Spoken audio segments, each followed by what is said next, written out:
नमस्कार मित्रांनो, महिलांना मिळणार 8,500 रुपये दरमहा। त्यामुळे महिलांनी पोस्ट ऑफिसमध्ये खाते उघडण्यासाठी लांबच लांब रांगा लावल्या आहेत।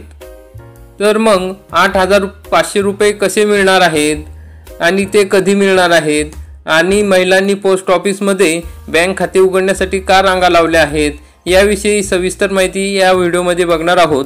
तर आपण जर चॅनलवरती नवीन असाल तर चॅनलला सबस्क्राइब करा, बेल आयकॉनला क्लिक करा, म्हणजे असेच महत्त्वपूर्ण व्हिडिओ आम्ही आपल्यासाठी घेऊन येत असतो। तर मित्रांनो, आपण या ठिकाणी टायटल बघू शकता की इंडिया आघाडीच्या विजयाच्या आशेने पोस्टात महिलांच्या रांगा, 8,500 रुपये मिळण्याची आशा।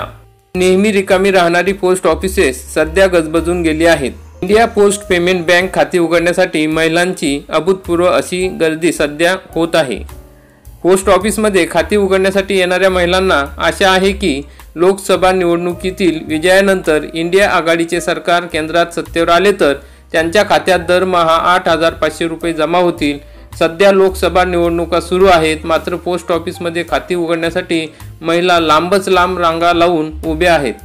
खाते उघडले की पैसे।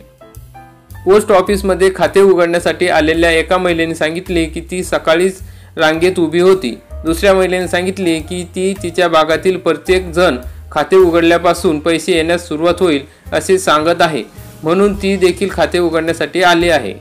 बहुतांश महिला या शिवाजीनगर, चामराजपेठ आणि परिसरातील होत्या। गर्दीमुळे मोकळ्या जागेतही काही काउंटर उघडले आहे। मग ही अफवा कोणी पसरवली? तर गेल्या 3 दिवसापासून ही गर्दी पाहायला मिळत आहे। काँग्रेसच्या काही आमदारांनी ही अफवा पसरवल्याचे समजते, त्यामुळे महिलांनी पोस्ट कार्यालयात मोठी गर्दी केली आहे। या आमदारांनी सांगितले की इंडिया आघाडीचे सत्ता आल्यावर 4 जून नंतर महिलांना पैसे मिळण्यास सुरुवात होईल।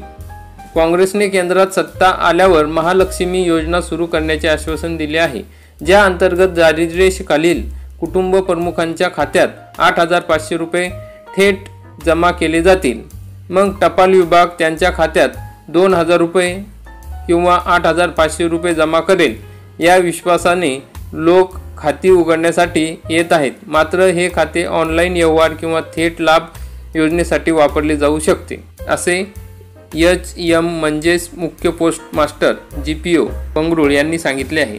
तर मित्रांनो, अशा प्रकारचे काही अफवा पसरवल्या जात आहेत, आपण त्यावर विश्वास ठेवू नये। आपण हा व्हिडिओ बघितला त्याबद्दल धन्यवाद।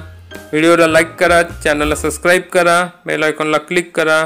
धन्यवाद। जय हिंद, जय महाराष्ट्र।